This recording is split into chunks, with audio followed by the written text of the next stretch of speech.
जय हिंद दोस्तों, आप सभी का स्वागत है आपके इस यूट्यूब प्लेटफॉर्म MCQ स्टडी पर। दोस्तों, आज 3 जनवरी 2024 का हम करंट अफेयर डिस्कस कर रहे हैं, लेकिन उससे पहले हम जान लेते हैं कि 3 जनवरी को कुछ इतिहास में क्या हुआ था। तो आज 3 जनवरी 1831 को आधुनिक भारत की प्रथम महिला शिक्षिका, जिनका नाम है सावित्री बाई फुले, उनका जन्म हुआ था। याद रखिएगा, आधुनिक भारत की प्रथम महिला शिक्षिका हैं सावित्री बाई फुले। और विश्व के संदर्भ में देख लेते हैं, 1797 में त्रिपोली की संधि हुई थी। याद रखना किसकी, त्रिपोली की संधि हुई थी। और 3 जनवरी 1959 को अलास्का अमेरिका का, 1959 को है, 49 लिख दिया, 1959 को अलास्का अमेरिका का 49वां राज्य बनता है। वैसे अलास्का को अमेरिका ने रूस से ख़रीदा था। कब ख़रीदा था? 1867 में ख़रीदा था, लेकिन 49वां राज्य के रूप में अमेरिका में कब शामिल हुआ अलास्का? ये हुआ था 3 जनवरी 1959 को। अब हम आज का पहला क्वेश्चन देखते हैं। दोस्तों, उससे पहले अगर आपको हमारा ये वीडियो पसंद आए तो आप इस वीडियो को लाइक करिएगा, कमेंट करिएगा और हमारे इस चैनल को सब्सक्राइब करके बेल आइकन ज़रूर दबा लीजिएगा। पहला क्वेश्चन है, हाल ही में उल्फा गुट और किस राज्य सरकार के बीच त्रिपक्षीय समझौता हुआ है? तो उल्फा गुट और असम राज्य सरकार के बीच त्रिपक्षीय समझौता हुआ है। मतलब यहाँ पे त्रिपक्षीय समझौते में क्या मतलब है? एक उल्फा गुट हो गया, एक असम राज्य सरकार हो गई और एक केंद्र सरकार, इन तीनों के बीच समझौता हुआ है। तो ये त्रिपक्षीय समझौते के रूप में हुआ है। तो याद रखिएगा, उल्फा गुट, असम राज्य सरकार और केंद्र सरकार के मध्य त्रिपक्षीय समझौता हुआ है। अगर हम असम के बारे में बात करें तो असम के जो वर्तमान मुख्यमंत्री हैं उनका नाम है हेमंत बिश्वा शर्मा, जो भारतीय जनता पार्टी से बिलोंग करते हैं। और राज्यपाल कौन है इस समय? वर्तमान में असम के राज्यपाल हैं गुलाब चंद कटारिया। गुलाब चंद कटारिया असम के राज्यपाल हैं। और असम की अगर हम राजधानी की बात करें तो आप सभी जानते हैं दिसपुर असम की राजधानी है। और असम का हाई कोर्ट कहाँ पर स्थित है? असम का हाई कोर्ट स्थित है गुवाहाटी में, और गुवाहाटी ही असम का सबसे बड़ा शहर भी है। कुछ इंपॉर्टेंट पॉइंट हम देख लेते हैं असम से संबंधित। अमृत वृक्ष आंदोलन के लिए असम के मुख्यमंत्री हेमंत बिश्वा शर्मा को गिनीज वर्ल्ड रिकॉर्ड प्रमाण पत्र प्राप्त हुआ है। अमृत वृक्ष आंदोलन क्या था? 17 सितंबर को असम में एक ही दिन में लगभग 1 करोड़ 11 लाख पौधारोपण किए गए, मतलब पौधों का रोपण किया गया था। इसमें जो एक था गिनीज वर्ल्ड रिकॉर्ड का प्रमाण पत्र, इसी के मामले में असम के मुख्यमंत्री को प्राप्त हुआ। और असम के मुख्यमंत्री हेमंत बिश्वा शर्मा को सिंगापुर की शीर्ष फेलोशिप से सम्मानित किया गया। सिंगापुर की शीर्ष फेलोशिप, जिसका नाम क्या था? Lee Kuan Yew exchange fellowship, उससे सम्मानित किया गया है असम के मुख्यमंत्री हेमंत बिश्वा शर्मा को। ली कुआन यू जो थे सिंगापुर के पूर्व प्रधानमंत्री थे। असम के राज्यपाल ने सरपंच संवाद मोबाइल ऐप का अनावरण किया। अपने राजभवन के में एक कार्यक्रम में उन्होंने सरपंच संवाद मोबाइल ऐप का अनावरण किया है, असम के राज्यपाल गुलाब चंद कटारिया ने। अगर हम बात करें सरपंच संवाद मोबाइल ऐप की, तो ये पूरे भारत में लगभग 2.5 लाख सरपंचों को जोड़ने के लिए इसे डिजाइन किया गया है। अगला प्रश्न पर चलते हैं। हाल ही में किस राज्य के मुख्यमंत्री ने आरोग्य श्री योजना लॉन्च की है? तो जो आरोग्य श्री योजना लॉन्च की है, किस राज्य के मुख्यमंत्री ने की है? ये आंध्र प्रदेश के सीएम वाईएस जगन मोहन रेड्डी द्वारा लॉन्च की गई है। तो किसके सीएम है? किस प्रदेश के? आंध्र प्रदेश के सीएम वाईएस जगन मोहन रेड्डी द्वारा लॉन्च की गई है। अगर हम वाईएस जगन मोहन रेड्डी के बारे में बात करें तो ये किस पार्टी से आंध्र प्रदेश के मुख्यमंत्री हैं? इनकी पार्टी का नाम है वाईएसआर कांग्रेस पार्टी। कल हमने आपको बताया था कि जो पूर्व क्रिकेटर हैं एस श्रीसंत, वो किस में ज्वाइन हुए हैं? वाईएसआर कांग्रेस पार्टी में ही ज्वाइन हुए हैं। इसी वाईएस जगन मोहन रेड्डी की पार्टी है ये। अगर हम आंध्र प्रदेश के बारे में बात करें तो आंध्र प्रदेश के वर्तमान में राज्यपाल कौन है इस समय? अब्दुल नज़ीर जो हैं आंध्र प्रदेश के राज्यपाल हैं। आप लोग को कमेंट सेक्शन में क्या बताना है कि आंध्र प्रदेश की राजधानी क्या है? आप लोग को कमेंट सेक्शन में बताना है। और हाँ, ये जो आरोग्यश्री योजना है इसके बारे में थोड़ी सा बता देते हैं कि ये जो आरोग्यश्री योजना है इसके तहत 25 लाख रुपए तक की मुफ्त चिकित्सा सहायता उपचार प्रदान किया जाएगा जो इस योजना के अंतर्गत आएंगे उन सभी को। कुछ इंपॉर्टेंट पॉइंट देख लेते हैं आंध्र प्रदेश से संबंधित। आंध्र प्रदेश कृषि विपणन सुधारों में आंध्र प्रदेश शीर्ष पर रहा है। आंध्र प्रदेश सरकार पिछड़ा जाति जनगणना शुरू करने के बारे में उसने कहा है कि वो जल्दी पिछड़ा वर्ग जाति जनगणना शुरू करेगी। मिनिएचर ईस्टर्न घाट्स विशाखापट्टनम का नया पर्यटन स्थल बना है।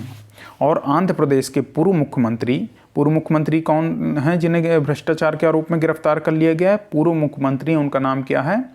उनका नाम है एन चंद्रबाबू नायडू, जो तेलुगु देशम पार्टी से के प्रमुख हैं। उन्हें गिरफ्तार कर लिया गया। और कौन से मामले में उन्हें गिरफ्तार किया गया है? तो कौशल विकास घोटाले के मामले में उन्हें गिरफ्तार किया गया, याद रखिएगा। अगला क्वेश्चन है, उस पर चलते हैं। हाल ही में कौन पृथ्वी के करीब आने वाले क्षुद्र ग्रह एपोफिस का अध्ययन करेगा?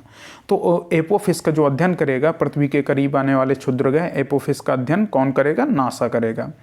नासा क्या है? नासा अमेरिका की एक अंतरिक्ष एजेंसी है। जैसे भारत की इसरो है वैसे ही अमेरिका की नासा है। नासा का अगर हम बात करें तो 29 जुलाई 1958 को इसकी स्थापना हुई थी और इसका हेडक्वार्टर है वाशिंगटन DC। और अगर हम इसरो के बारे में बात करें तो इसरो की स्थापना 15 अगस्त 1969 को होती है। हेडक्वार्टर बेंगलुरु और वर्तमान में जो चेयरपर्सन हैं इसरो के वो हैं एस सोमनाथ।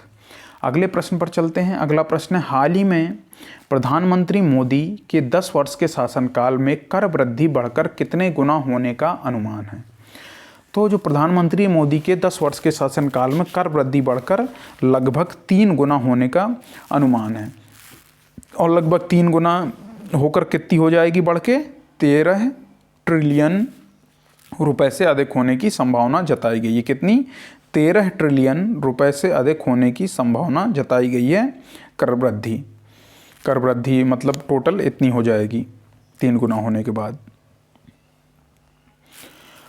अगले प्रश्न को देखते हैं। हाल ही में FIDE विश्व ब्लिट्ज शतरंज चैंपियनशिप 2023 के महिला वर्ग में किसने रजत पदक जीता है? तो महिला जो वर्ग में रजत पदक जीता है, किसने जीता है? कोनेरू हम्पी ने जीता है। कोनेरू हम्पी ने उज्बेकिस्तान के समरकंद में आयोजित हो रही थी ये प्रतियोगिता 2023 प्रतियोगिता थी। ये 2023 की प्रतियोगिता थी। विश्व रैपिड शतरंज चैंपियनशिप में महिलाओं के वर्ग में व्यक्तिगत रजत पदक जीता है। किसने? कोनेरू हम्पी ने। अगले प्रश्न पर चलते हैं। अगला प्रश्न है, हाल ही में किसे महाराष्ट्र पुलिस का नया DGP नियुक्त किया गया है? तो महाराष्ट्र पुलिस का नया DGP नियुक्त किया गया है। किसे नियुक्त किया गया है? IPS रश्मि शुक्ला जी को नियुक्त किया गया है महाराष्ट्र पुलिस का DGP। इनका कार्यकाल कब तक रहेगा? इनका कार्यकाल 30 जून 2024 तक रहेगा। रश्मि शुक्ला जी फ़ोन टैपिंग के मामले में, नेताओं के फ़ोन टैपिंग के मामले में अभी 2 माह पूर्व ही बरी हो चुकी हैं। इन पर आरोप लगे थे कि नेताओं के फ़ोन टैपिंग करती हैं। कुछ इंपॉर्टेंट पॉइंट और देख लेते हैं अपॉइंटमेंट से संबंधित। NHSRCL यानी national high speed rail corporation limited के निदेशक के रूप में प्रमोद शर्मा को नियुक्त किया गया है। भारतीय कुश्ती महासंघ के अध्यक्ष संजय सिंह को नियुक्त किया गया है। पहले कौन थे? ब्रजभूषण शरण सिंह। वर्तमान में संजय सिंह बने हैं, जो ब्रजभूषण शरण सिंह के काफ़ी करीबी माने जाते हैं। सलाम बॉम्बे फाउंडेशन के लिए स्वास्थ्य राजदूत अमृता रायचंद को नामित किया गया है। अमृता रायचंद एक सेलिब्रिटी शेफ हैं। और महानदी कोल फील्ड्स लिमिटेड के CMD का पदभार उदय ए काउले ने संभाला है। रामकरण यादव मध्य रेलवे यानी सेंट्रल रेलवे के महाप्रबंधक बने हैं। अगले प्रश्न पर चलते हैं। अगला प्रश्न है, हाल ही में केंद्र सरकार ने किस देश से आने वाले जिप्सम बोर्ड और टाइल पर एंटी डंपिंग ड्यूटी लगा दी है? तो भारत सरकार ने एंटी डंपिंग ड्यूटी लगाई है चीन और ओमान से आने वाले जिप्सम बोर्ड और टाइल्स पर एंटी डंपिंग ड्यूटी लगा दी है। इसे भी याद रखिएगा। अगला प्रश्न पर चलते हैं। अगला प्रश्न है, हाल ही में रक्षा सचिव ने HAL में एरो इंजन संबंधित नए डिजाइन तथा परीक्षण केंद्र का उद्घाटन कहाँ किया है? तो जो रक्षा सचिव हैं उन्होंने HAL मतलब हिंदुस्तान एरोनॉटिक्स लिमिटेड में एरो इंजन संबंधित नए डिजाइन और परीक्षण केंद्र का उद्घाटन कहाँ पर किया है? बेंगलुरु में किया है। अगर हम बात करें HAL का हेडक्वार्टर, HAL के हेडक्वार्टर के बारे में अगर हम बात करें तो HAL का हेडक्वार्टर कहाँ पर है? HAL का हेडक्वार्टर भी बेंगलुरु में है। और अगर हम HAL के बारे में बात करें तो 1940 में HAL स्थापित हुआ था, लेकिन HAL नाम नहीं था तब। HAL जो नाम पड़ा यानी हिंदुस्तान एरोनॉटिक्स जो नाम पड़ा हुआ है, ये 1964 में इसका नाम पड़ा था, हिंदुस्तान एरोनॉटिक्स लिमिटेड। ये HAL क्या है? एक एरो स्पेस और सैन्य सुरक्षा की कंपनी है। इसका हेडक्वार्टर कहाँ पर है? बेंगलुरु में है। और वर्तमान में इसके चेयरमैन हैं CB अनंत कृष्णन। कौन है? CB अनंत कृष्णन इसके वर्तमान में चेयरमैन हैं। अगर हम बात करें ये रक्षा सचिव ने इसका उद्घाटन किया, तो भारत के वर्तमान में रक्षा सचिव कौन है? तो वर्तमान में भारत के रक्षा सचिव हैं श्री गिरधर अरमने। याद रखिएगा, श्री गिरधर अरमने वर्तमान में भारत के रक्षा सचिव हैं। और अगर हम गृह सचिव की बात करें तो अजय कुमार भल्ला भारत के वर्तमान में गृह सचिव हैं। और कैबिनेट सचिव कौन है? राजीव गाबा कैबिनेट सचिव हैं। अगले प्रश्न पर चलते हैं। अगला प्रश्न है, हाल ही में किसने विकलांग व्यक्तियों के लिए या दिव्यांग व्यक्तियों के लिए CRC का क्या मतलब है? CRC का मतलब है कंपोजिट रीजनल सेंटर यानी समग्र क्षेत्रीय केंद्र सांबा जम्मू का उद्घाटन किया। मतलब समग्र क्षेत्र सांबा जम्मू में खोला गया, उसका उद्घाटन किसने किया? तो उसका उद्घाटन किया मनोज सिन्हा जी ने। मनोज सिन्हा जी कौन है? मनोज सिन्हा जी वर्तमान में जम्मू और कश्मीर के, मतलब जम्मू कश्मीर के क्या हैं? लेफ्टिनेंट गवर्नर है, मतलब उपराज्यपाल हैं। आप सभी जानते हैं जम्मू कश्मीर को 30 अक्टूबर 2019 को पहले एक जम्मू कश्मीर राज्य था, फिर इसे 30 अक्टूबर 2019 को 2 केंद्र शासित प्रदेशों में बांट दिया जाता है। एक जम्मू कश्मीर, दूसरा क्या रहता है? दूसरा लद्दाख। तो जम्मू कश्मीर के वर्तमान में उपराज्यपाल कौन है? मनोज सिन्हा जी हैं। कुछ इंपॉर्टेंट पॉइंट हम देख लेते हैं जम्मू कश्मीर से संबंधित। अटल डुल्लू को जम्मू कश्मीर का मुख्य सचिव नियुक्त किया गया। याद रखिएगा, अटल डुल्लू को जम्मू कश्मीर का मुख्य सचिव नियुक्त किया गया है। जम्मू कश्मीर के किश्तवाड़ जिले के केसर को GI टैग दिया गया है। याद रखिएगा, किश्तवाड़ जिले का केसर को GI टैग मिला है जम्मू कश्मीर के। जम्मू कश्मीर पुलिस के महानिदेशक का अतिरिक्त प्रभार RR स्वैन ने संभाला है। किसने संभाला है? RR स्वैन ने जम्मू कश्मीर पुलिस के महानिदेशक का अतिरिक्त प्रभार संभाला है। जम्मू कश्मीर के प्रसिद्ध पश्मीना क्राफ्ट को GI टैग मिला है। ये जो पश्मीना क्राफ्ट है ये कठुआ जिले का पारंपरिक शिल्प है, जिसे हम बशोहली पश्मीना कहते हैं। इसे GI टैग मिला हुआ है। और जम्मू कश्मीर में बंगस वैली फेस्टिवल का आयोजन भी किया गया। तो ये बंगस वैली फेस्टिवल का आयोजन कहाँ पर किया गया था? ये किया गया था कुपवाड़ा ज़िले में। जम्मू कश्मीर के कुपवाड़ा ज़िले में बंगस वैली फेस्टिवल का आयोजन किया गया था। और इसका भी उद्घाटन किसने किया था? मनोज सिन्हा जी उपराज्यपाल ने इसका उद्घाटन किया था। आप लोग को कमेंट सेक्शन में क्या बताना है? आप लोग को कमेंट सेक्शन में जम्मू कश्मीर की दोनों राजधानी बताना है और ये भी बताना है कौन ग्रीष्मकालीन है और कौन शीतकालीन राजधानी है। अगला प्रश्न है, हाल ही में खाड़ी सहयोग परिषद ने किस देश के साथ मुक्त व्यापार समझौता किया है? तो जो खाड़ी सहयोग परिषद है इसने मुक्त व्यापार समझौता जो किया है ये किया है दक्षिण कोरिया के साथ। दक्षिण कोरिया की राजधानी कौन है? सियोल है। और दक्षिण कोरिया के साथ खाड़ी सहयोग परिषद ने मुक्त व्यापार समझौता किया है। अगर हम बात करें खाड़ी सहयोग परिषद की, तो खाड़ी सहयोग परिषद को शॉर्टकट में कहते हैं GCC यानी gulf cooperation council. Gulf cooperation council GCC कहलाती है। और इसमें कुल खाड़ी सहयोग परिषद में कुल 6 देश शामिल हैं। 6 देश में कौन कौन से शामिल हैं?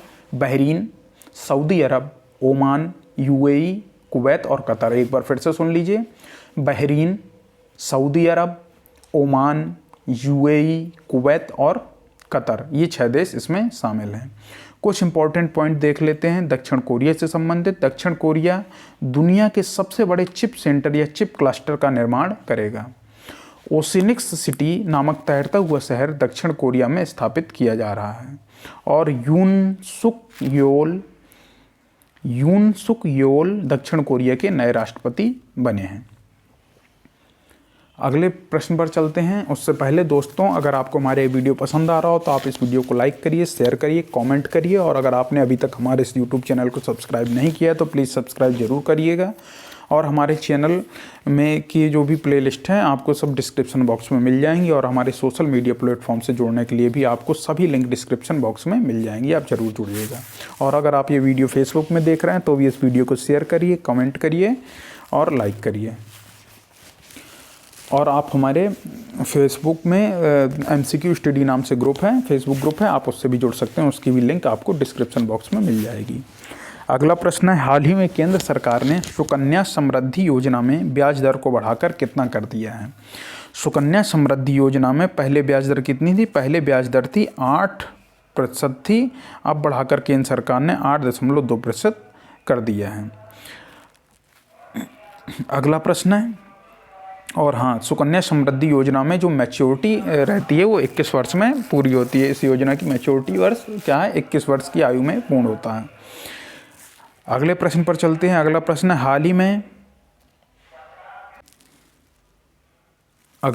है, हाल ही में केंद्रीय मंत्री नितिन गडकरी ने कहाँ की सड़कों के लिए 1170 करोड़ रुपए आवंटित किए हैं? अगर हम बात करें नितिन गडकरी की, तो नितिन गडकरी वर्तमान में भारत के केंद्रीय सड़क एवं परिवहन मंत्री हैं। तो इन्होंने क्या किया है, इन्होंने लद्दाख में, जो लद्दाख केंद्र शासित प्रदेश है, उसमें 29 सड़क परियोजनाओं के लिए इन्होंने 1170.16 करोड़ रुपए आवंटित किए हैं। अगर हम लद्दाख के बारे में बात करें तो लद्दाख भी एक केंद्र शासित प्रदेश है जो जम्मू कश्मीर से अलग होकर बना था 31 अक्टूबर 2019 को। और हमने आपको जम्मू कश्मीर के उपराज्यपाल कौन बताए थे? मनोज सिन्हा जी। और लद्दाख के उपराज्यपाल हैं BD मिश्रा। याद रखिएगा, BD मिश्रा लद्दाख के उपराज्यपाल हैं। आप लोग को कमेंट सेक्शन में क्या बताना है कि लद्दाख की राजधानी कौन कौन है। कुछ हम इम्पोर्टेंट पॉइंट देख लेते हैं लद्दाख से संबंधित। विश्व के सबसे ऊंचे फाइटर एयरफील्ड का निर्माण लद्दाख में किया जाएगा। तो जो फाइटर एयरफील्ड यानी फाइटर क्षेत्र है उसका निर्माण कहाँ पर किया जाएगा? लद्दाख में किया जाएगा। ये निर्माण कौन करेगा? ये निर्माण करेगा BRO यानी बॉर्डर रोड ऑर्गेनाइजेशन के द्वारा किया जाएगा। और लद्दाख के किस क्षेत्र में ये निर्माण किया जाएगा? ये किया जाएगा न्योमा क्षेत्र में। याद रखिएगा, न्योमा क्षेत्र में इसका निर्माण किया जाएगा। लद्दाख के सीबक थार्न फल को, सीबक थार्न या सीबक थॉर्न कहीं कहीं लिखा रहता है, इस फल को GI टैग मिला है, याद रखिएगा। अगला पॉइंट देख लेते हैं। सरकार ने लद्दाख में खेलो इंडिया स्टेट एक्सीलेंस सेंटर की स्थापना को मंजूरी दी है, इसे भी याद रखिएगा। अगला प्रश्न है, और आज का लास्ट प्रश्न भी है ये, हाल ही में किस राज्य सरकार ने आदिवासियों और दलितों के लिए वृद्धावस्था पेंशन की आयु घटाकर 60 वर्ष कर दी है? तो वृद्धावस्था पेंशन की आयु घटाकर 60 नहीं 50 वर्ष कर दी है। 60 तो आमतौर पर रहती है, 50 वर्ष कर दी है घटाकर। ये किसने किया है? ये किया है झारखंड सरकार ने किया है। झारखंड के मुख्यमंत्री कौन है? झारखंड के मुख्यमंत्री हेमंत सोरेन। हेमंत सोरेन ने आदिवासियों और दलितों के लिए वृद्धावस्था पेंशन की आयु घटाकर 50 वर्ष कर दी है। अगर हम झारखंड की राजधानी के बारे में बात करें तो झारखंड की राजधानी रांची, और झारखंड के वर्तमान में राज्यपाल हैं CP राधाकृष्णन वर्तमान में झारखंड के राज्यपाल हैं। और मुख्यमंत्री कौन है? हेमंत सोरेन। आप लोगों को हेमंत सोरेन की जो पार्टी है उसका नाम बताना है, क्या किस पार्टी से हेमंत सोरेन मुख्यमंत्री हैं।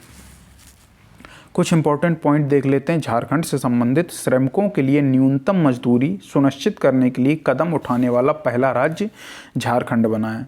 ये श्रमिकों के लिए न्यूनतम मजदूरी से क्या मतलब है? ये जो ठेके पर लिए जाते हैं मजदूर, उनके लिए भी, या कॉन्ट्रैक्ट पर लिए जाते हैं, उन सभी के लिए भी न्यूनतम मजदूरी सुनिश्चित करने के लिए कदम उठाने वाला पहला राज्य झारखंड बना है।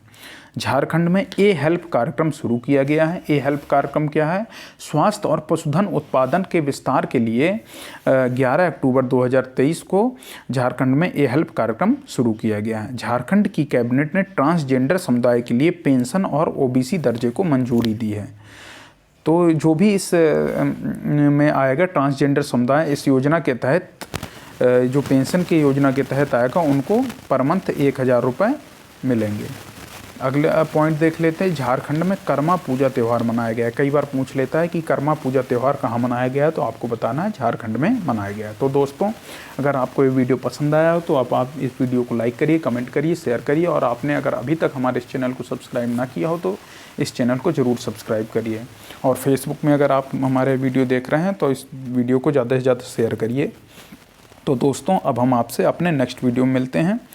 फिलहाल हम आपके लिए डेली करंट अफेयर लाते रहेंगे और हम कोशिश करेंगे कि आपके लिए संडे आपके लिए वीकली करंट अफेयर भी लेकर आया करें, और मंथ के लास्ट 1-2 दिन में मंथली करंट अफेयर लाया करें। इसके अलावा हम आपको सितंबर, अक्टूबर, नवंबर और दिसंबर, इन 4 महीने का समराइज करके लगभग 50, 60 या 65 क्वेश्चन, हो सकता है किसी में 100 क्वेश्चन हो, लगभग 60 से 100 क्वेश्चन, 50 से 100 क्वेश्चन करके आपको हर मंथ के एक वीडियो दे देंगे, चारों मंथ का। मतलब सितंबर का एक अक्टूबर का, एक नवंबर का, एक दिसंबर का। ये जल्दी अपलोड कर दिए जाएंगे, अभी इन पर काम चल रहा है।